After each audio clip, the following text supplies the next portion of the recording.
मित्रांनो नमस्कार. आकार डिजी9च्या डिजी9 पॉडकास्ट या आपल्या आगळ्या वेगळ्या कार्यक्रमात पुन्हा एकदा आपलं स्वागत. मागच्या पॉडकास्टमध्ये एका तरुण तडफदार अशा IRS ऑफिसरशी आपण गप्पा मारल्या होत्या. तुम्हाला आठवत असेलच, समीर वानखेडे.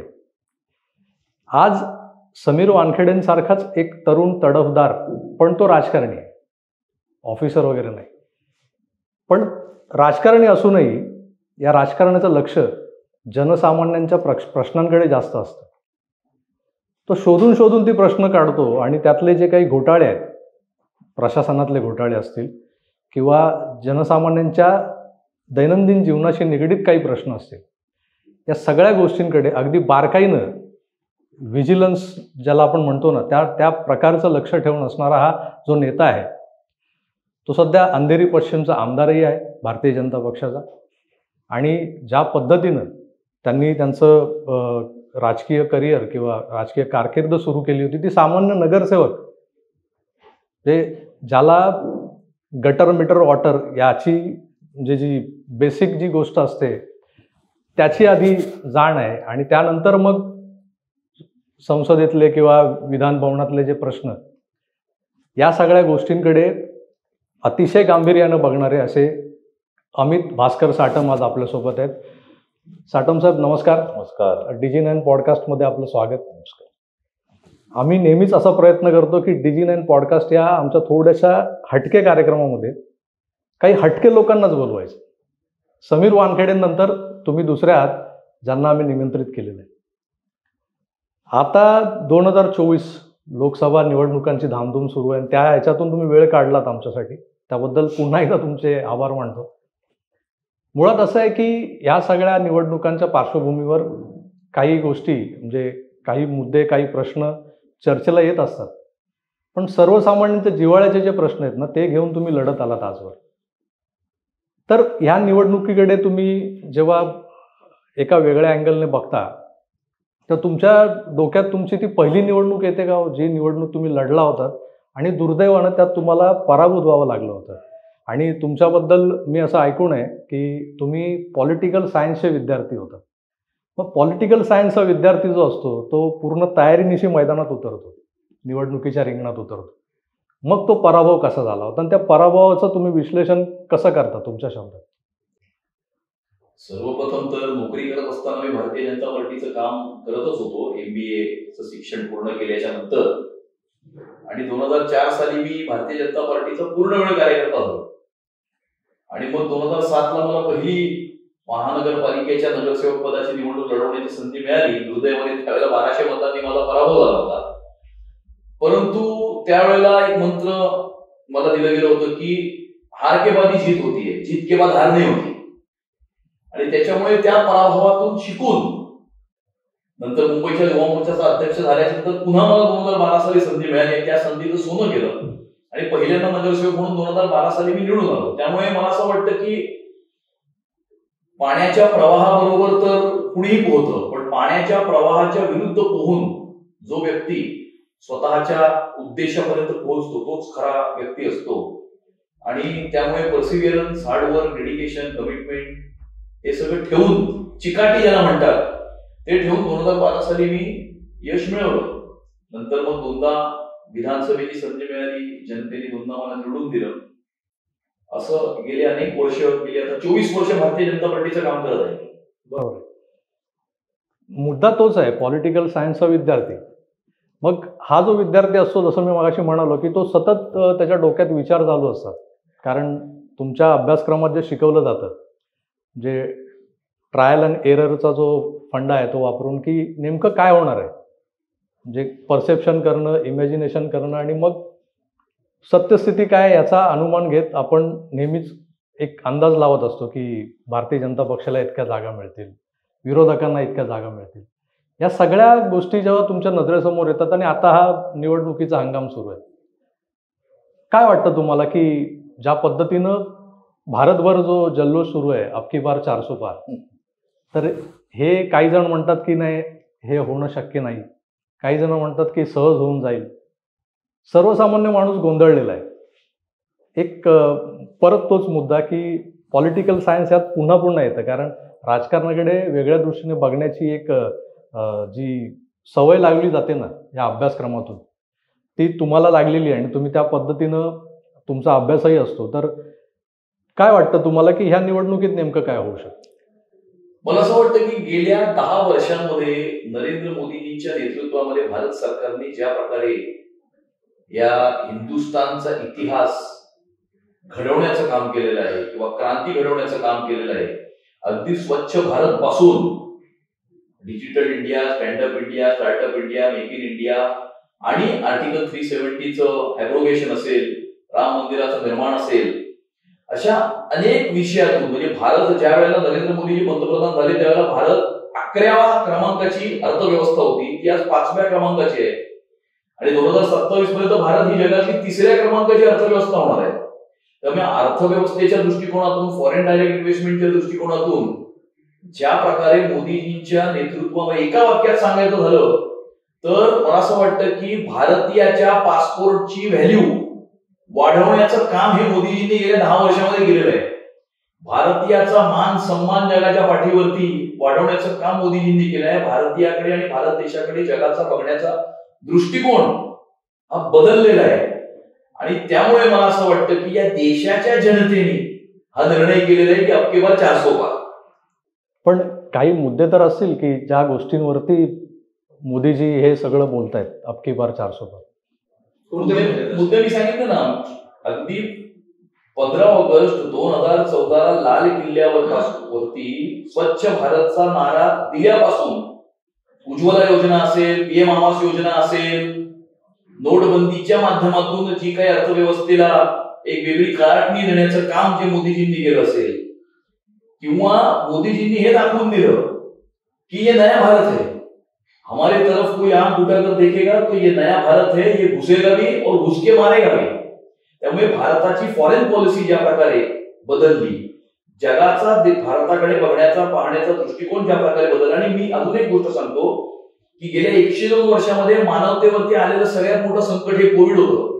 त्या कोविडच्या काळामध्ये 140 कोटीच्या देशाला 6 महिन्यामध्ये पूर्णपणे व्हॅक्सिनेट करून त्या कोविड मधनं बाहेर काढून आत्मनिर्भर भारतचं 20 कोटीचं पॅकेज देऊन, मी तुम्हाला सांगतो चीनमध्ये तर अगदी 2023 पर्यंत लॉकडाऊन होतं. आपण सगळ्यात पहिलं लॉकडाऊन उठवलं, सगळ्यात पहिलं संपूर्ण देशाला व्हॅक्सिनेट केलं. देशालाच नाही केलं पण जगाच्या पाठीवरती 92 देशांपर्यंत भारताने आपली व्हॅक्सिन जी आहे ती पोहोचवली आणि गरिबांना मोफत राशन देण्याचा जो काही योजना आहे मोदीजींची ती अजून सुरू आहे. आणि अर्थव्यवस्थेला ज्या प्रकारे चालना दिली, मला वाटतं मागच्या वर्षी GST collection highest ever GST collection होतं.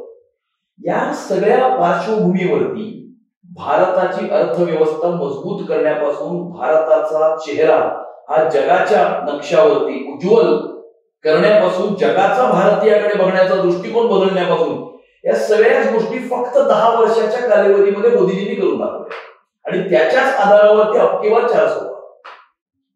आता ह्या सगळ्या गोष्टींचा जेव्हा आपण विचार करतो तेव्हा 2014ला महाराष्ट्रातही भारतीय जनता पक्षाचं सरकार आलं आणि 2014 ते 2019 ही एक टर्म मिळाली 5 वर्षाची पूर्ण. त्या 5 वर्षात बऱ्याच गोष्टी ज्या पद्धतीनं मोदीजींनी सुरुवात केली होती केंद्रात, तशीच सुरुवात महाराष्ट्रातही झाली.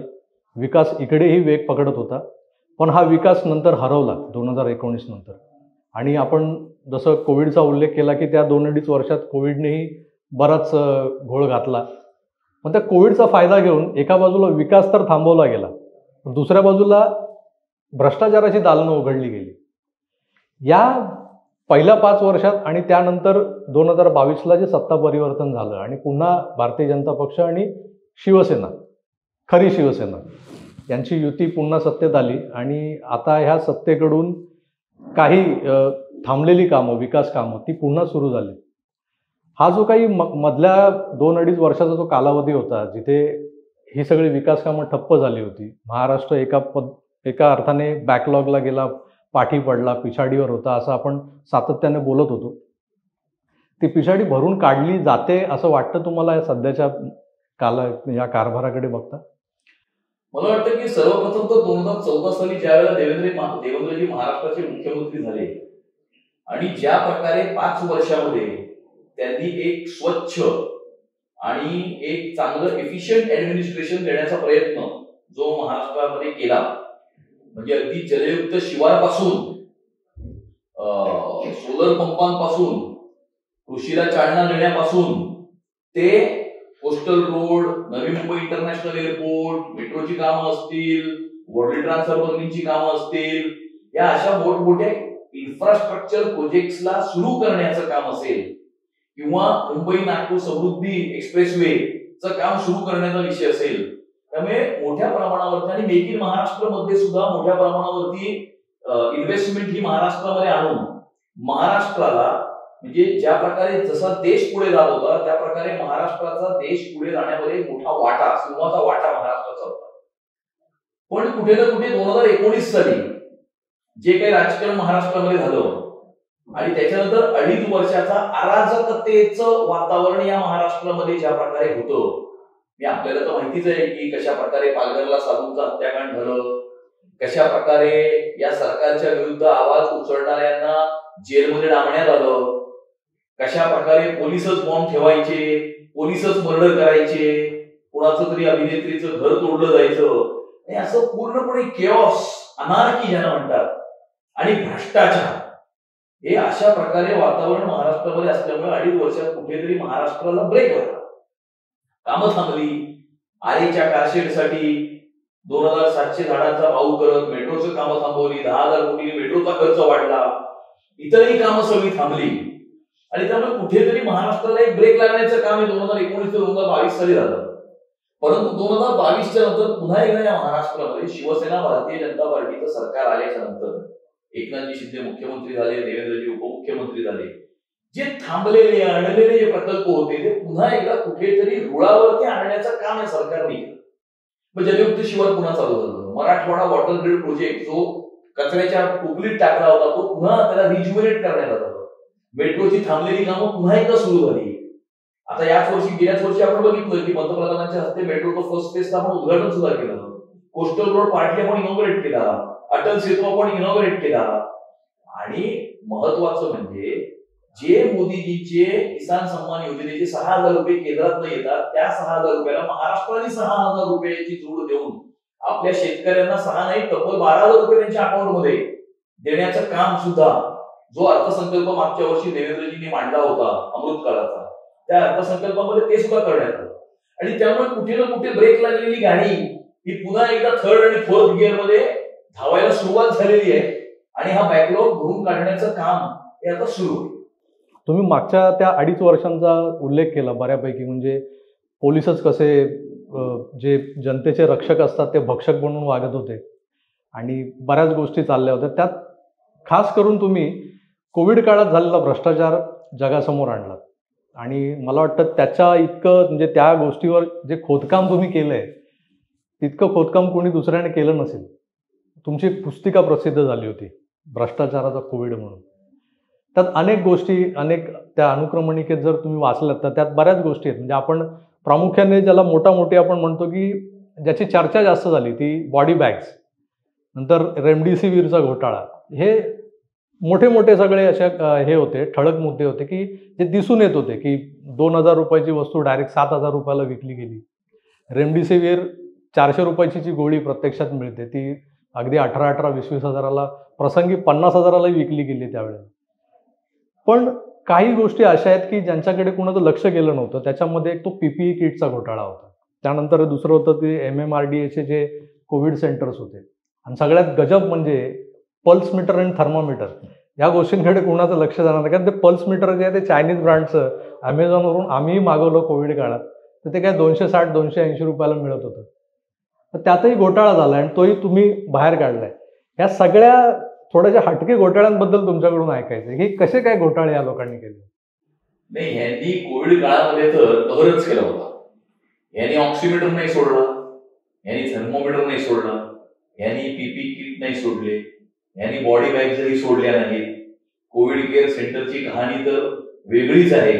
एवढंच काय तर ह्यांनी ज्या गरिबांना, जे मजूर होते त्यांना महानगरपालिकेच्या वतीनं खिचडी ही दिली जायची, त्या खिचडीत सुद्धा यांनी घोटाळा केला. आणि त्यामुळे एकही गोष्ट नाही जी यांनी सोडली नाही. 3-3.5-4 कोटीचा घोटाळा यांनी केला कोविडच्या काळामध्ये.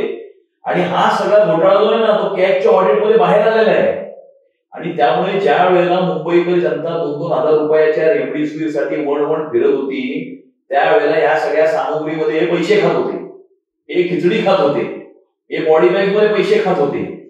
आणि त्यामुळे अशा प्रकारे भ्रष्टाचाराचा कहर ज्यांना म्हणतात तो त्या काळामध्ये त्यावेळेला मुंबई महानगरपालिकेमध्ये सत्तेत असलेली त्यावेळेची शिवसेना आणि त्यावेळेचं या महाराष्ट्राच्या सत्तेत असलेलं महाविकास आघाडीचं सरकार यांनी मिळून हा सगळा घोटाळा हा कोविडच्या काळामध्ये केलेला आहे. तसं तर गेल्या 25 वर्षामध्ये मुंबईच्या महानगरपालिकेमध्ये देशाचा सगळ्यात मोठा भ्रष्टाचार 3 लाख कोटीचा झालाच आहे. परंतु कोविड मध्ये सुद्धा यांनी भ्रष्टाचार केला. आपत्कालीन परिस्थितीमध्ये सुद्धा यांनी त्यावेळेला भ्रष्टाचार केला. आणि त्यामुळे कुठेतरी आपल्या सर्वांचं म्हणजे शर्मेने आपल्याला मान खाली घालावी लागेल अशा प्रकारचं कृत्य त्यांच्याकडनं कोविडच्या काळामध्ये घडलेलं आहे. हे सगळं मुंबईत घडत होतं आणि आता मला वाटतं ह्या निवडणुकांच्या ओघातच मुंबई महापालिकेच्याही निवडणुका लागतील आणि तेव्हा हे सगळे मुद्दे पुन्हा एकदा नव्यानं समोर मांडले जातील. आणि अशा निवडणुका आल्या की मुंबई आणि मुंबईतला मराठी माणूस आणि मग मराठी माणसाचा कैवार घेणारी शिवसेना हे सगळं मुद्दाम मांडलं जातं. आता शिवसेना नेमकी कोणाची किंवा शिवसेना कोणती खरी कोणती खोटी, नकली कुठली आणि असली कुठली, हा सगळा जो पुन्हा वादाचा मुद्दा आहे तो पुन्हा पुन्हा येत राहील. पण मराठी माणूस, मुंबईतला मराठी माणूस आज कुणाकडे बघणार? म्हणजे ज्या पद्धतीनं हे सगळं चाललंय, एक आधार होता माननीय शिवसेना प्रमुख बाळासाहेब ठाकरेंचा की मराठी माणसाला कुठेतरी त्यांचा आधार वाटायचा की बाळासाहेब आहेत म्हणजे मी सुरक्षित आहे. अगदी दंगलीतले प्रसंग असोत किंवा इतरही बऱ्याच गोष्टी असोत. पण आता काय म्हणजे आता जी परिस्थिती आहे, पूर्वी उद्धवजी जेव्हा शिवसेना पक्षप्रमुख म्हणून कुठेही एका सभेच्या ठिकाणी यायचे किंवा कुठल्या कार्यकर्त्यांच्या घोळक्यात एंटर करायचे तेव्हा त्यांचं स्वागत जय भवानी जय शिवाजीच्या घोषणाने केलं जायचं. आज काय चाललंय? आज काय चाललंय हे आपण सगळे बघतोच आहे. आणि त्यामुळे उद्धव ठाकरेंनी वंदनीय हिंदुहृदय सम्राट बाळासाहेब ठाकरे यांच्या विचारांना तिलांजली तर दिलीच, परंतु तुष्टीकरणाचं राजकारण आज ते हिंदुत्व सोडून करत आहे. आणि आज जे काही चाललंय ना, उद्धव ठाकरेंना मुंबईची संदेश खाली करायची आहे. संदेश खाली पश्चिम बंगालमध्ये जो अमानुष प्रकार घडला, जो एक प्रकारे मुसलमानांचं तुष्टीकरण आणि त्यांच्यासाठी ममता बॅनर्जींनी ज्या पद्धतीने पायघड्या अंतरल्या होत्या की तुम्ही काही करा, अगदी गोरगरिबांच्या घरातल्या बाया मुली उचलून आणा, रात्रभर नाचवा, तुम्हाला हव्या तेवढ्या तुम्ही त्यांचा उपभोग घ्या आणि नंतर सोडून द्या. तिथली जी बिकट परिस्थिती होती ती त्या परिस्थितीची झलक आपल्याला मुंबईत बघायला मिळेल असं वाटतं तुम्हाला? कारण काय आहे, काँग्रेसचा जो मॅनिफेस्टो आहे तो पूर्णपणे मुस्लिम लीगचा मॅनिफेस्टो जो आहे त्याप्रमाणेच काँग्रेसचा मॅनिफेस्टो आहे. आणि या काँग्रेसचा हात यांनी पकडलेला आहे, हिंदुत्व सोडलेलं आहे. आणि काँग्रेसचा हात पकडल्यामुळे त्यांना सुद्धा आता तुष्टीकरण करावं लागतंय. आणि आपण बघितलं की याकूब मेमनच्या कबरीला सुद्धा डेकोरेट करण्याचं काम या लोकांनी केलं होतं. आणि त्यामुळे अशा प्रकारची परिस्थिती ही मुंबईमध्ये निर्माण करण्याचं उद्देश हे उद्धव ठाकरेंचं आहे अशी कुठेतरी आपल्याला शंका येते. आता मराठी माणूस एका प्रकारे बाजूला पडलाय, म्हणजे तो जो मुद्दा आहे तो थोडासा अडगळीत टाकला ह्या लोकांनी. कारण यांचे मुद्दे जे आहेत ना, म्हणजे वेळ पडली की मग मुस्लिम तुष्टीकरण येतं, वेळ पडली की मराठी माणसाला चुचकारलं जातं. आणि जेव्हा ह्यांच्यावर काहीतरी शेकणार असतं तेव्हा ह्यांची अस्मिता म्हणजे महाराष्ट्राची अस्मिता असते आणि मग त्याच्यावरून ती कोल्हेकोळी सुरू होते. आपण जेव्हा मराठी भाषेचा विषय आता आपण चर्चा केली त्यावर, तर मराठी भाषा मराठी माणूस याचा जणू मक्ता शिवसेनेनंच घेतलेला आहे. आपण जसं मी म्हणालो की शिवसेनेचा जन्मच त्या मुद्द्यावर झाला, पण नंतर तो मुद्दा मागे पडला हे आपण सगळे जाणतोच. पण मराठी भाषा किंवा मराठी माणूस हे एकमेकांशी एवढा निगडीत असलेला हा जो विषय आहे, शिवसेनेनं काय केलं त्या दोन्ही गोष्टींसाठी? म्हणजे मराठी माणसाला एकतर त्यांनी त्यांची रसद म्हणून वापरलं किंवा त्यांचं सैन्यबळ म्हणजे आधे इधर जाओ आधे उधर जाओ बचे हुए मेरे पीछे आओ असंच करत आलेत ते. त्या रसद जी आहे ती काय जी फौज आहे त्या फौजेच्या पदरी काय पडलं? मला असं वाटतं की यांनी फक्त निवडणुकांकरता आणि राजकारण करण्याकरता तेवढाच यांचा मराठी माणसाचा जो विषय आहे किंवा मराठी भाषेबद्दलचं जे प्रेम आहे ते तिथपर्यंत सीमित आहे. यांची मुलं कुठल्या शाळेमध्ये शिकली हे थोडं यांना विचारलं पाहिजे. हा पहिला मुद्दा. दुसरा मुद्दा, जर मराठी तरुणाला उद्योजक तयार करायचं, उद्योजक झाला किंवा नोकऱ्या मिळाल्या, मग ह्यांचे झेंडे कोण उचलणार? आणि त्यामुळे तो तसाच राहिला पाहिजे म्हणजे यांचं काम करणार. त्यामुळे मराठी तरुणांना किंवा मराठी युवकांना खऱ्या अर्थानं जी संधी उपलब्ध करून दिली ती गेल्या 10 वर्षामध्ये उपलब्ध करून दिली. यांना मुंबईच्या महानगरपालिकेमध्ये काम करण्याकरता किंवा टक्केवारीसाठी कंत्राटदार जे लागतात ते मराठी आहेत का? हा माझा सवाल आहे. त्या ठिकाणी मराठी नवीन तरुणांना त्या ठिकाणी कंत्राटदार तयार करण्याकरता यांनी काय प्रयत्न केले किंवा त्याला उद्योजक करण्याकरता यांनी काय प्रयत्न केले? पण ते प्रयत्न खऱ्या अर्थानं गेल्या 10 वर्षामध्ये केंद्र सरकारने, मोदीजींच्या सरकारने केलं. जे संपूर्ण जगामध्ये, देशामध्ये ज्या प्रकारे स्टार्टअपच्या ज्या काही योजना किंवा स्कीम झाल्या त्याच्यामध्ये मोठ्या प्रमाणावरती मराठी तरुणांनी त्या योजनांचा फायदा घेऊन उद्योजक हे तयार झालेले आहेत. आणि मोठ्या प्रमाणावरती मराठी तरुण आज जगाच्या पाठीवरती आपला जाऊन झेंडा रोवलेला आहे. अगदी सॅन होसे कॅलिफोर्नियाच्या सिलिकॉन व्हॅलीपर्यंत मराठी माणूस पोहोचलेला आहे.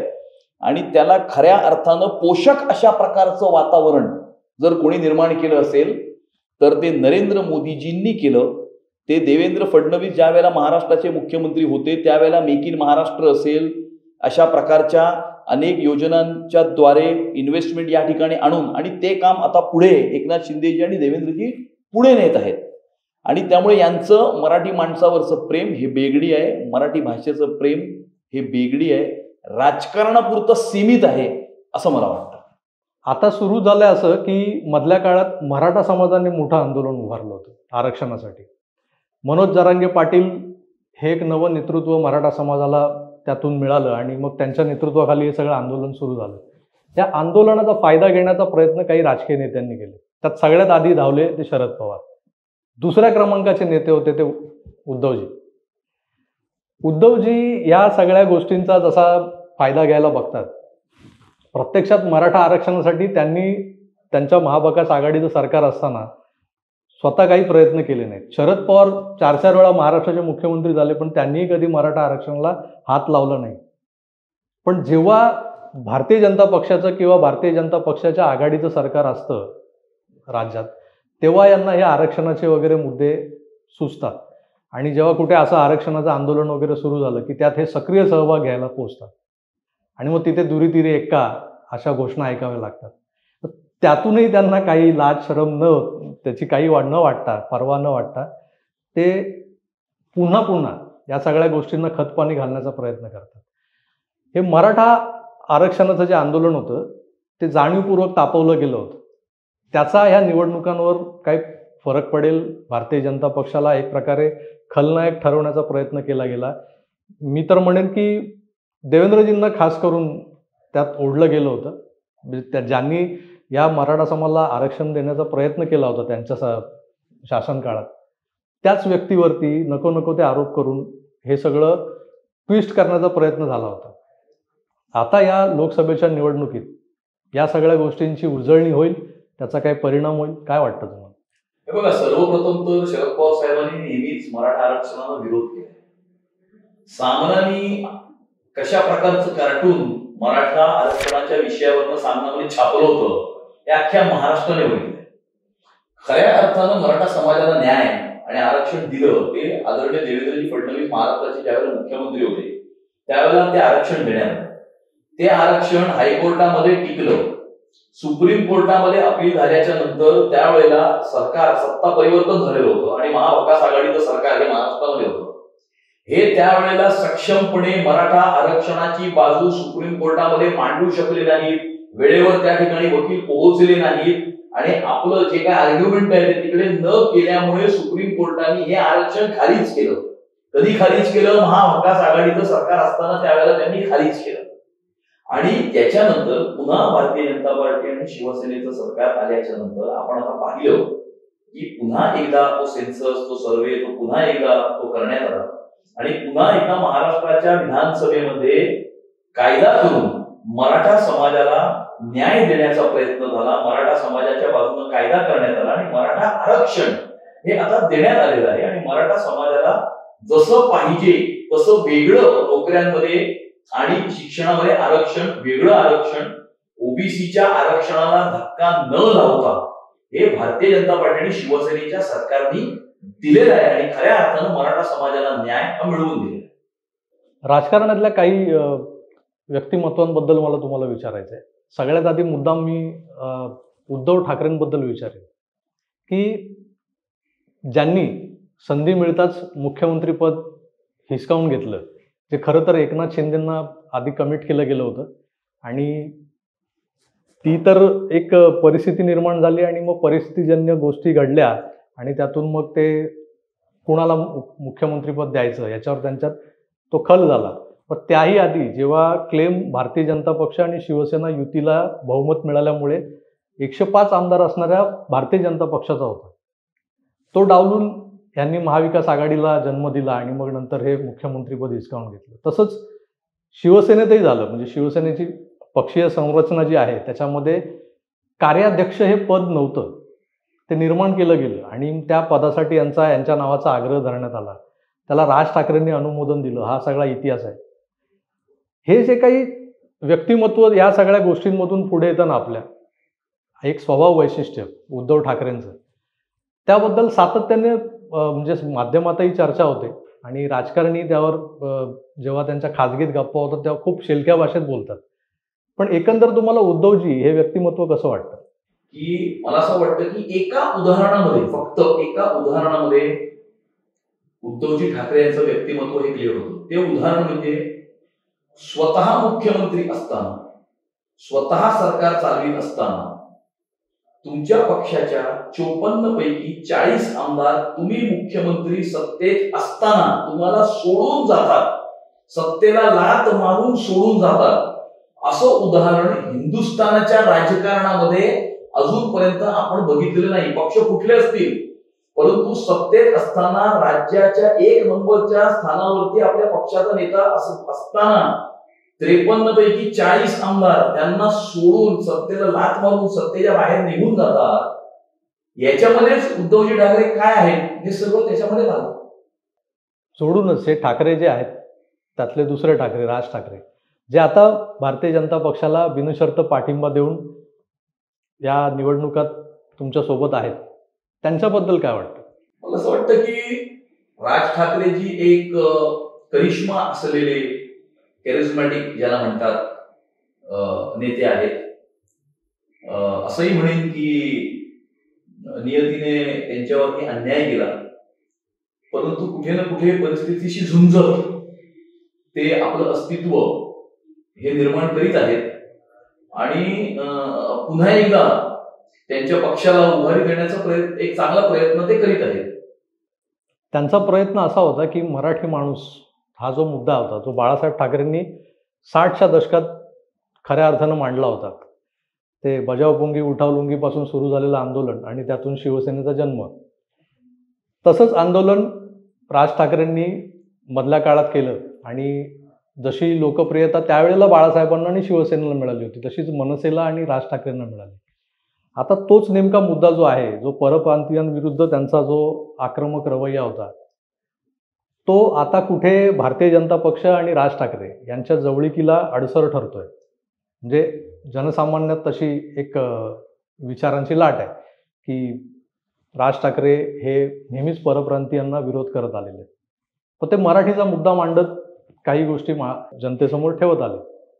पण आता त्यांनी निवडणूक न लढवण्याचा जो निर्णय घेतला आहे आणि त्यामागे काही जण म्हणतात की तो मुद्दा आहे की त्यांना परप्रांतीयांचा त्यांचा जो आकस आहे त्यांचा, आणि त्या मुद्द्यामुळे कुठेतरी भारतीय जनता पक्षाला अडचणीचं ठरू शकेल म्हणून त्यांनी माघार घेत बिनशर्त पाठिंबा दिलाय.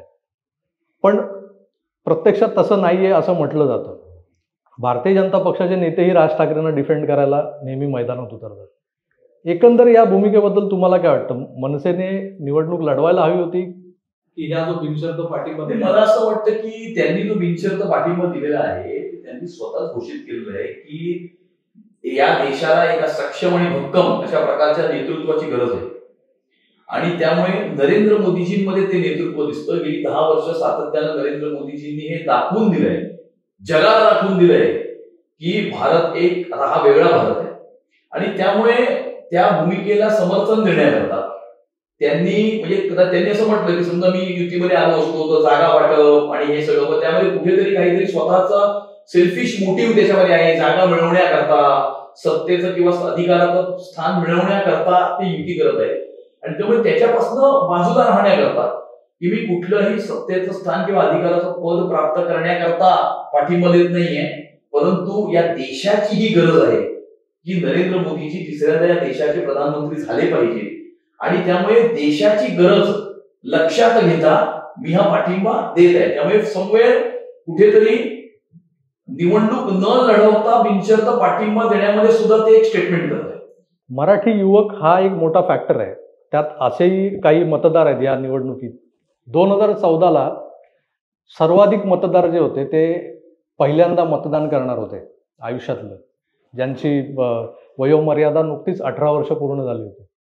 त्यानंतर मधल्या 10 वर्षाच्या कालखंडानंतर हा दुसऱ्यांदा योग आलाय की एक मोठी संख्या आहे की जी 18 वर्ष पूर्ण करून निवडणुकीचा हक्क प्राप्त झालाय आणि ते पहिल्यांदा मतदान करतायत.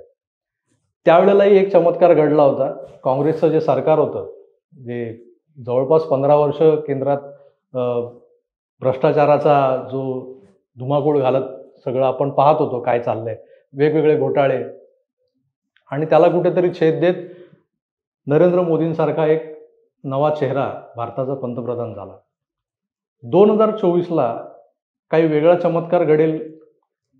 जे जसं मोदीच आएगा तो मोदी हे ज्या पद्धतीने मांडलं जातं, तर हा जो युवा मतदार आहे जो पहिल्यांदाच मतदान करतोय त्याच्या डोक्यात नरेंद्र मोदींबद्दल नेमके काय विचार असतील, किंवा ते आता आपल्या पहिल्यांदा जे केलं जाणारं मतदान आहे त्या मतदानाच्या बदल्यात काय अपेक्षा ठेवत असतील?